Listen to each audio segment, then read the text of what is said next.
신부님이 일본의 성지순례를 다니면서도 많이 이제 일본을 거의 매달 많이 이제 다니시는데 일본 이제 카톨릭 순교 성지 같은 데도 많이 이제 다녀보시고 그러시면서 일본 신자들도 이제 많이 만나보시는데 일본 신자와 한국 신자가 상당히 다르다면서요. 한국이 원래 정이 많은 나라로 그러는데 그 비교해 놓은 거 보니까 한국이 상당히 정 떼는데 선수들이 되게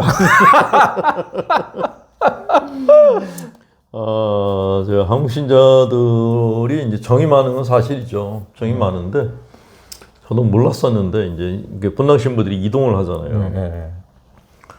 제가 이제 첫 본당이 끝나고서 이동을 하는데 신자들이 막 성당 그 입구에 꽉 서가지고 다 우는 거예요. 저도 뭐 정신없이 울었죠. 두 번째 본당 갔을 그 이제 본당 신부 끝나고 가는데 그때도 막 그냥 떠날 때 통곡을 한 거예요. 신자들 다 같이. 근데 세 번째가 네 번째가 본당이었는데 이제 이동을 하면 동시에 이동을 해요. 같은 시간에. 근데 제가 이제 차를 타고 이제 제가 가야 될 본당 근처에 왔는데 그 본당 신부가 조금 늦게 나가는 거예요. 늦게 나가는데 신자들이 막 통곡을 하면서 잘 가세요 그러는 거예요. 그래서 화장실 가가지고 딱 화장을 고치더라고요. 화장 고치고 새 신부가 누가 왔지? 눈물을 싹 지우고. 야, 이거 내가 떠났는데도 다 똑같겠구나.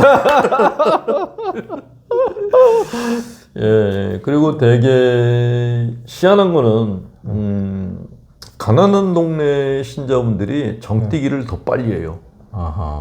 떠난 다음에 찾아오질 않아요.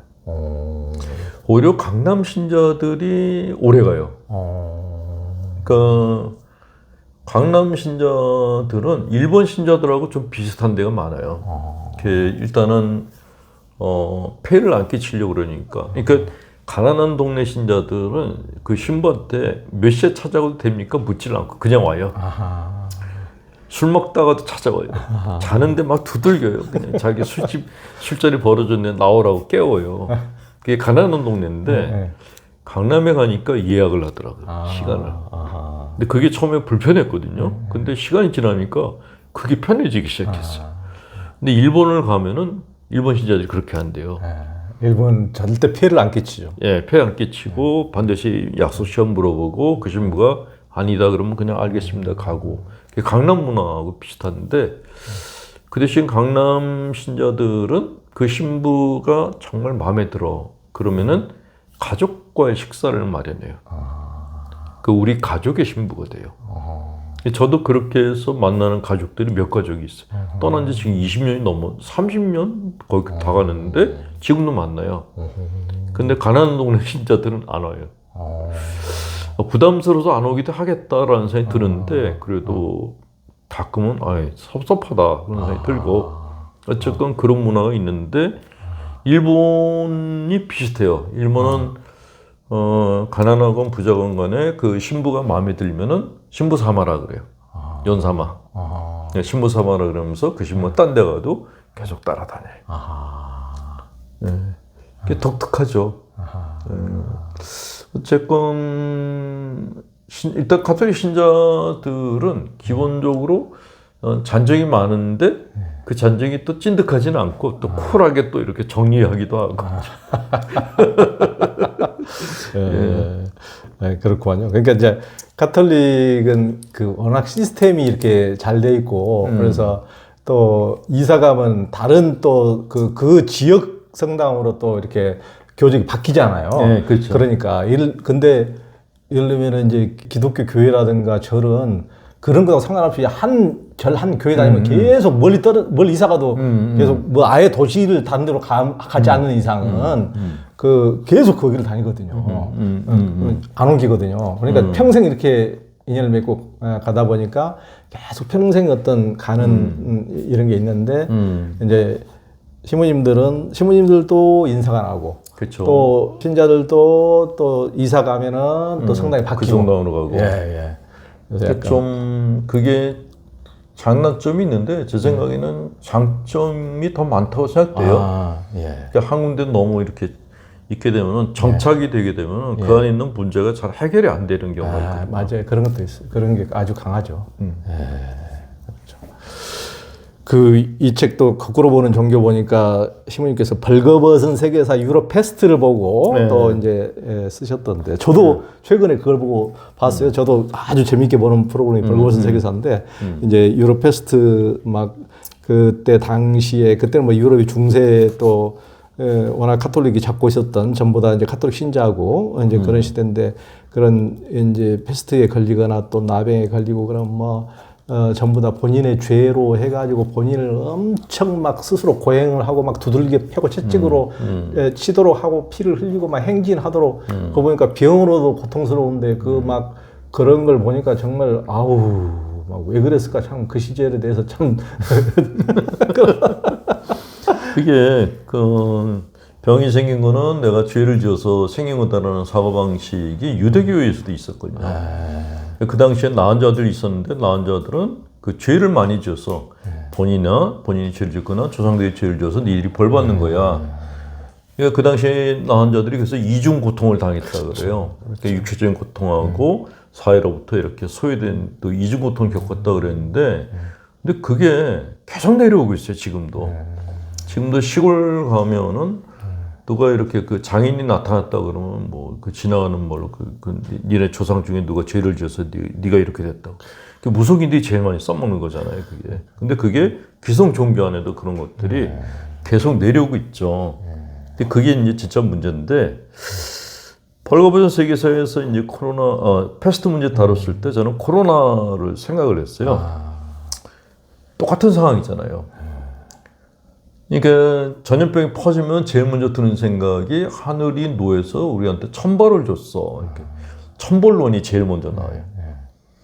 그러니까 이 병을 낫는 방법은 하늘을 달래는 거예요. 그러니까 사람들이 모여서 뭐 제사를 지내요. 그 전염병이 더 확산되고. 근데 그 가톨릭 교회에도 있어서 사람들이 패스트가 퍼졌을 때 격리 상태로 살아야 되는데 성당에 다 모인 거예요.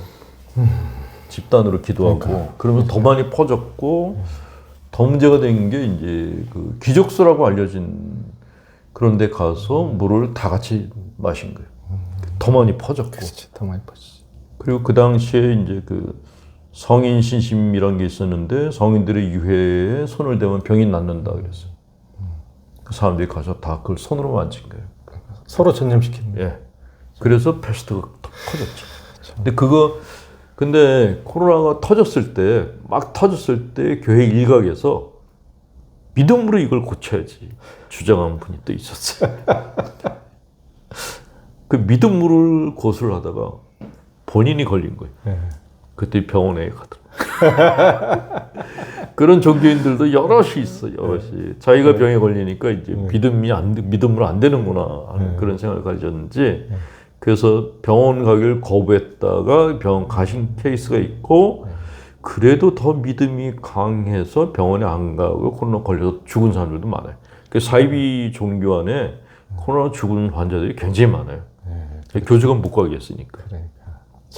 믿음으로 기도로 낫게 하라고 그랬으니까 그러니까 중세 때 그런 사고 패턴이 지금도 그냥 유지되고 있다라는 것이죠. 그 벌거벗은 세계사 보면은 가톨릭 교회가 벌개벗겨지는 느낌이 들어서 볼 때마다 부끄러운데 그래도 저런 얘기를 해주는 게 있어야 돼.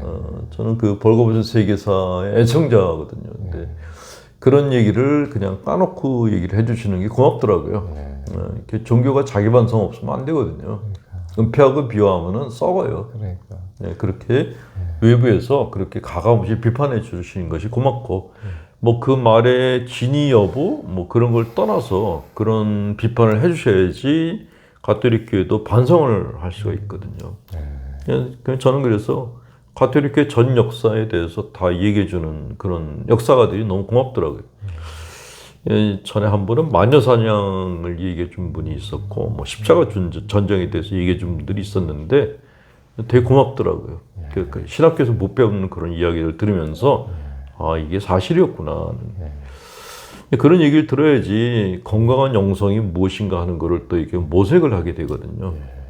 네. 그러니까 신부님처럼 이렇게 열린 사고를 가진 신분이 이 사회에 너무 필요하다고 보는 게 꼭 가톨릭의 얼굴이 아니더라도 지금은 다른 정광훈의 얼굴을 하든 누구의 얼굴을 하고 똑같은 패턴이 반복되거든요. 그때 공포 마케팅은 지금도 공포 마케팅은 지금도 끊임없이 그쵸. 이렇게 해가지고 하는 거고 뭐 코로나 때도 뭐 그런 식으로 신자들 그 국가에서 그렇게 방역 그렇게 해도 지키지도 않고 막 해가지고 막 집단 감염시키는 뭐 그런 단체들 얼마나 많았습니까? 그렇죠. 막 선교 단체들도 그런 단체들도 얼마나 많았어요. 그러니까 패턴이 계속 그렇게 철저한 자기 반성이 없으면은 다른 얼굴을 하고 계속 패턴이 반복되는 거거든요. 그렇죠. 꼭 그 종교가 아니고 다른 종교의 얼굴을 바꿔가지고 계속 패턴이 독재자에게도 나타날 수가 있고 다른 종교에서 나타날 수도 있고 계속 같은 패턴이 끊임없이 반복되기 때문에 맞아요. 철저하게 그걸 그래서 봐야죠. 뭐 어떤 심리학자가 인간의 뇌는 부도덕하다라고 얘기한 사람이 있었는데 그리고 부인을 못 하겠더라고요. 특히 중세 때 있었던 일들이 현대에서도 계속 반복되고 있는지 이거는 인간이 멍청하다는 그 반증밖에 안 된다는 생각이 들어요. 그래서 정말 자기 성찰이라는 거 이런 거를 하는 것이 자기 성찰이 아닌가 하는 생각이 듭니다. 그러니까요. 네. 그러니까 자기 성찰이 안 돼서 또 이 신부님께서 거꾸로 보는 종교 성찰이 제대로 되도록 정말 이렇게 믿음도 좋지만은 제대로 이제 알고 우리가 사입이나 이런 잘못된 것에 당하지 않도록 이렇게 하는 건데 그 신부님께서는 이제 가끔은 교회가 닭장처럼 보이기도 한다 하셨는데 왜 그렇게 보이시는 겁니까? 예수님은 자유를 많이 얘기하셨어요. 행복도 많이 얘기하시고. 근데 가톨릭 교회는 죄에 대한 얘기를 많이 해요. 그러니까 주로 뭐 죄를 어떤 죄를 지었냐, 대죄냐, 소죄냐 이런 걸 따지고 심지어 뭐 원죄론까지 올라가요. 그러니까 문제는 이게 내 삶의 핵심 주제가 죄가 되면은 그럼 나는 죄인인 거예요. 죄인으로 살아야 되는 거죠. 그러면 기본적인 감정이 죄책감, 수치심 이런 것밖에 없게 돼요. 그럼 당연히 우울증에 걸려요. 죄에 대한 강박증이 걸리고 이게 순서거든요. 이거를 너무 오랫동안 해온 거예요. 그래서 왜 이렇게 하지? 그랬더니 그게 통제하기가 쉬운 거예요. 감옥에 가둬놔도 할 말이 없는 거죠. 바리사이들이 그 짓거리를 했는데 그걸 중세 가톨릭이 그대로 본받아서 했고 지금은 그냥 아무 생각 없이 그냥 하고 있고 근데 이거는 정말 반복음적인 행위고 하나님의 뜻에 어긋나는 그런 행위인 것 같다라는 생각이 들어서 물론 죄를 안 짓기 위한 노력은 중요하지만 그것만을 계속 이렇게 집중하게 되면 생산적인 일을 하는 데는 에너지가 다 떨어져 버리죠. 그래서 효율적인 신앙생활을 하는 것이 맞겠다라는 생각이 드는 거예요. 근데 그러려면은 이렇게 내 마음 안에 있는 종교적인 우리가 좀 넓어야 되거든요. 근데 우리는 너무 촘촘해요, 이렇게.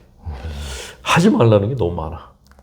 예. 하지 말라는 건 이제 우리거든요, 이게. 그게 너무 촘촘하게 좁은 거예요. 그 안에서 살면은 착하게는 사는데 진짜 답답하게 살게 되죠. 컴플렉스도 많이 생기고. 예. 그 가톨릭 교회의 그 종교적인 우리가 좀 넓어졌으면 좋겠다라는 생각이 듭니다. 예. 그래서 우리라는 얘기를 했는데, 닭들이 우리에서 지내잖아요. 근데 영리한 그 닭 주인은 잘 때만 우리에 두지, 딴 때는 풀어놔요. 방목을 하죠. 근데 그 닭을 잡아먹을 생각을 하는 사람들은 가둬놓고 키우죠. 살찌우고. 맞아요. 그래서 심리학 공부하는 사람들이 그런 얘기를 해요. 종교인들은 두 부류가 있다. 사목자와 사육자가 있다. 사목자는 양들을 키우는 사람이고 사육자는 이거를 사육해서 가르치려는 자들이다. 그렇죠. 그러니까 사육자들은 가둬놓는 사목자들은 풀어놓는 거예요. 양들을 풀밭에 나가라 그래서 거기서 실컷 놀고 저녁이면 집에 들어오게 하는 게 그게 사목자다. 사육자는 못 나가게 하는 거예요. 모든 종교가 딱 그 둘 중에 하나예요. 그러니까요. 이거는 기성 종교도 포함된 거예요. 신부건, 목사건, 스님이건 간에 그 설교나 이렇게 얘기하는 거 들어보면 이 사람이 사목자냐 사육자냐 하는 것이 느낌이 와요. 근데 사유비 종교는 대놓고 이제 사육을 하고 있고 기성 종교인들은 여러 가지 애매모호하고 추상적인 이야기를 하면서 사육자 역할을 하는 사람들이 적지 않아요. 그렇게 죄짓고도 사람이야, 뭐 신자야 이렇게 야단치는 사람들 다 사육자들이에요. 그렇죠. 예. 그런 식별은 분명히 해야 되고 일단은 나를 우리 안에 가두는 종교인들은 멀리하시는 게 좋다라는 그런 말씀을 드리고 싶습니다. 그건 사육자들이에요. 굉장히 핵심적인 말씀이세요. 그러니까 저도 이제 종교 전문 기자를 하면서 늘 봐오면 사이 종교일수록 이게 딱 가둬놓고 그 내부자 외에는 외부자하고 말도 못하게 하고 이메일도 못 주고받게 하고 소통을 못하게 합니다. 그러니까 다른 사람들하고 자유롭게 이렇게 소통하다 보면 우리 집단이 이상하다는 것을 깨달은 거기 때문에 그렇죠. 우리 집단이 내가 그러니까 그 안에만 있으면은 자기가 너무 이상한 생각을 해도 이상한 생각을 하는지 모르는 거예요. 그러니까 요즘에 이제 특히 저희도 유튜브를 합니다만 뭐 알고리즘 때문에 계속 어떤 편향된 쪽만 자기가 한번 보면 극우를 보면 계속 극우만 계속 나타나고 그 자기 유튜브에는 핸드폰에는 그것만 뜨고 극좌에게는 극좌만 뜨니까 확증 편향이 계속 되다 보니까 그것만 보다 보면은 아 우리 사회가 금방 뭐 공산주의 된다 그러면 전혀 뭐 지금 뭐 파면되고 해도 공산주의가 될 일이 전혀 제가 보기에는 0.1%도 없거든요. 근데 그것만 보면 아 진짜 공산주의가 되는 걸로 이렇게 완전히 이렇게 귀신이 씌이는 거예요. 그러니까 보편성을 완전히 상실해 버리는 거죠. 그 안에만 갇혀 있으면. 그러니까 종교 사이비 종교도 그 보편성을 상실하도록 자기가 이상한 집단인 것이 뽀록나지 않도록 다른 외부인들하고 얘기를 못하게 하는 거예요. 딱 가둬놓고 그게 이제 그 사육의 방식인데 그걸 지금 그거 말씀하시는 겁니다. 참 그게 얼마나 위험한 거예요. 그러니까 보편적인 생각, 정상적인 사고를 아예 못하게 해버리는 거죠. 그렇죠.